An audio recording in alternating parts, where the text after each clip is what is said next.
Hi guys, welcome to Plasma. So today we're going to discuss about the female breast anatomy. Now the breast is present in males and females both. It is of secondary sexual character of female. Okay. So the location is in superficial fascia in pectoral region. The shape and extent. Shape is variable on the basis of dietary factors, age, parity, or menopausal status. It may also be dependent on genetic factors. So we'll talk about the axillary process at the tail of spines. Okay. So it is the extension of superior lateral quadrant towards axilla along inferior lateral edge of pectoralis major. It extends through deep fascia to apex of axilla, and this is of high percentage of breast tumors. So the breast has been divided into four quadrants. You can see upper lateral, lower lateral, upper medial, and lower medial, right? And in the center is nipple, which is surrounded by areola. Okay. Now this is the axillary tail of Spence surrounded by foramen of Lange. Right. Now the shape.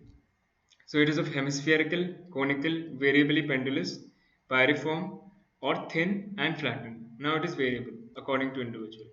Adult female, the base lies in second or third rib to sixth rib. So when we talk about the extent of the breast, it has been divided into vertical and horizontal. The vertical extent is from second to sixth rib, and in the transverse plane or the horizontal extent, it extends from lateral border of sternum medially to mid axillary line. Right now, we'll talk about the relations of the breast. So relations, we have deep relations, pectoral fascia, and three muscles. Superficial to deep, pectoralis major, right? Serratus anterior and external oblique. The structure of the breast contains skin, stroma, parenchyma. Now the skin has nipple and areola. The nipple consists, it is an erectile and it's variable in shape.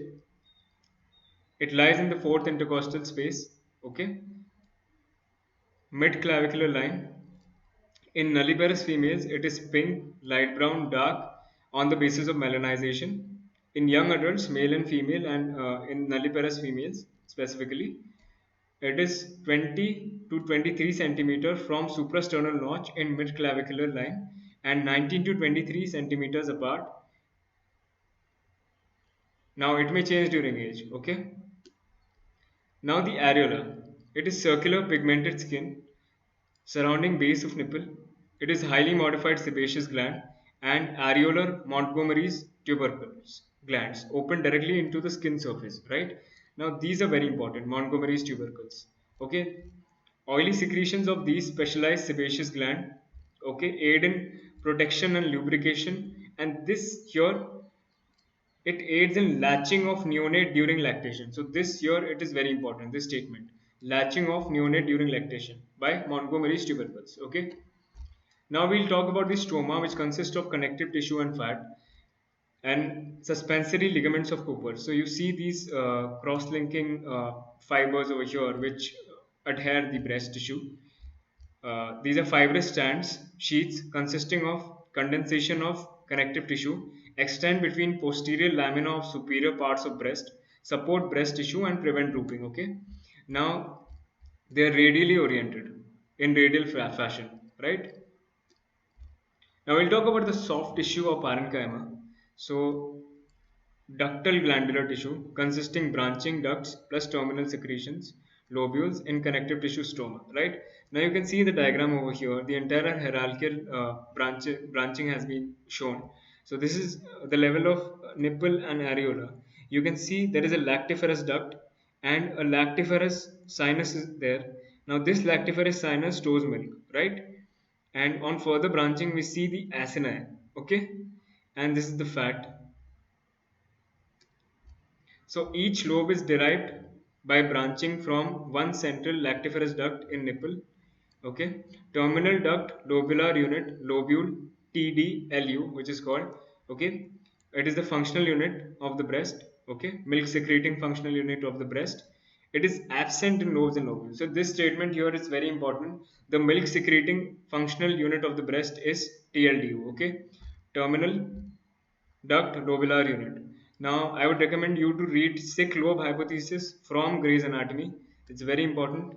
I mean, it's something you'll be pleased to read. Now, the arterial supply of the breast. So, this is the axillary artery, right? This is the axillary artery. Okay, and this is the superior thoracic artery. It is the branch of axillary artery, right?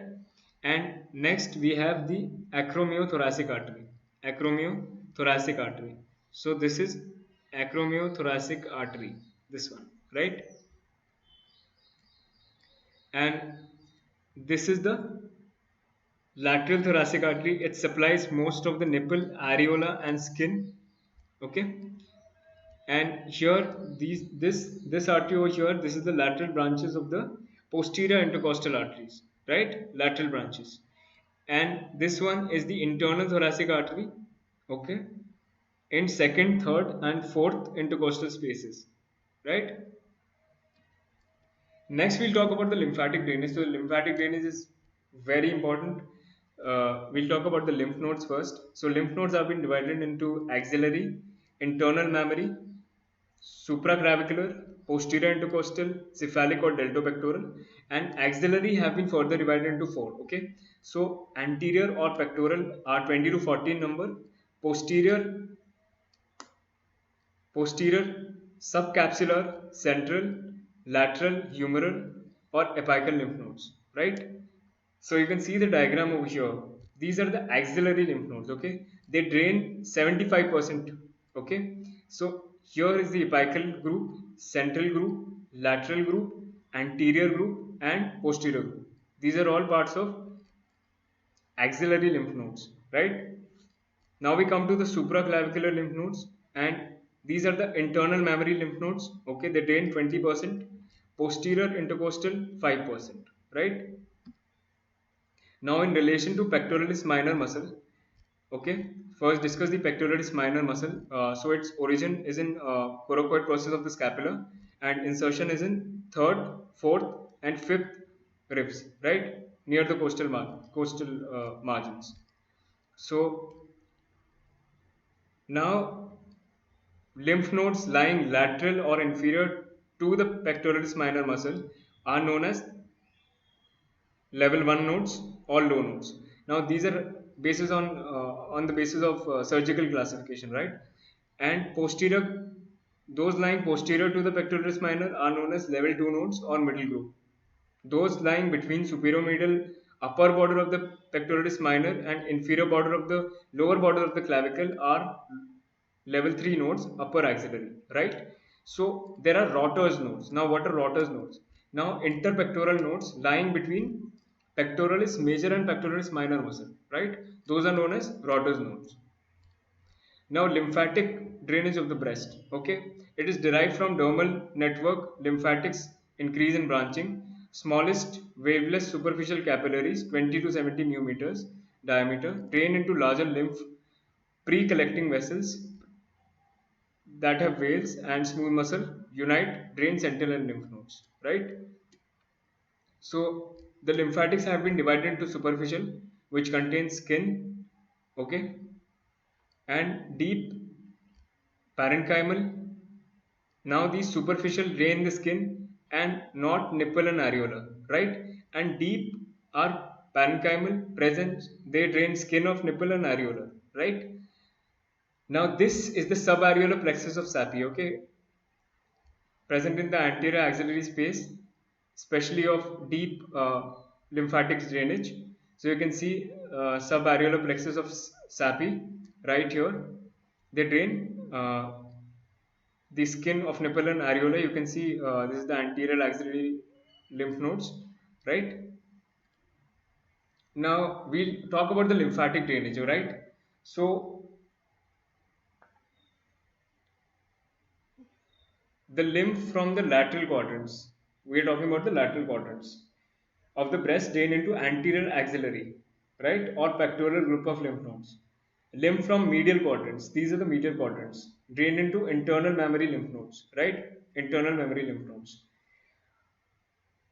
Now few lymph vessels from lower lateral quadrant of the breast follow the posterior intercostal arteries and drain into posterior intercostal nodes. So these are the posterior intercostal nodes, right? Now, this may communicate to the ovary and cause Krokenberg tumor, right?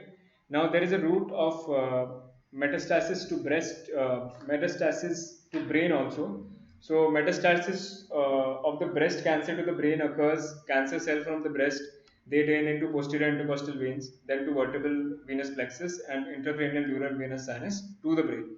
Okay, so lymphatics of the left breast terminate to thoracic duct and left subclavian vein. Right breast lymphatics drain to right subclavian vein near its junction with internal jugular vein. Okay. Now part of medial side drain parasternal nodes lying along internal thoracic vessels. These may anastomose along sternum, providing route for contralateral spread in medial located breast carcinoma. Parasternal nodes and vessels may drain inferiorly via superior or inferior epigastric lymphatics, okay, which may drain to superficial and deep inguinal nodes through femoral triangle, right? Now, these are the age changes of the breast. So you can see, right, how the female before puberty branching in the nipple and surrounding it's present, female before puberty, young adult male, female at puberty, see the branching in the extent. Pregnant female, you can see lactating may there are a lot of changes. Female after cessation of lactation and female after menopause. So you can see the entire branching pattern as the age changes, and this is the external appearance and development of breasts. You can see, pre-adolescent 11 years, 12 years, 13 years, 16 years to 18 years and so on. Later on the breast also become pendulous due to loss of suspensory ligament of Cooper's, right? So you can see, so this is non-lactating nulliparous, difference between non-lactating and lactating uh, breast, right? So you can see the fat globules, secretory proteins, and this is the structure of basically the basal lamina. Myoepithelial cell processes are there. Okay, so the how this is basically how the breasts, you know, undergo changes while lactating and how they look in lactating, non-lactating, and lactating structures. So these are some diagrams which you can refer. Okay. We talked about the axillary tail of Spence. This is the orientation of muscle, right? Uh, this is also very good diagram. Now this is a mammogram. So when there is, when people suspect breast cancer or carcinoma of the breast, okay. Now it arises from the epithelial cells of the lactiferous ducts. We'll go into detail. You can read about it.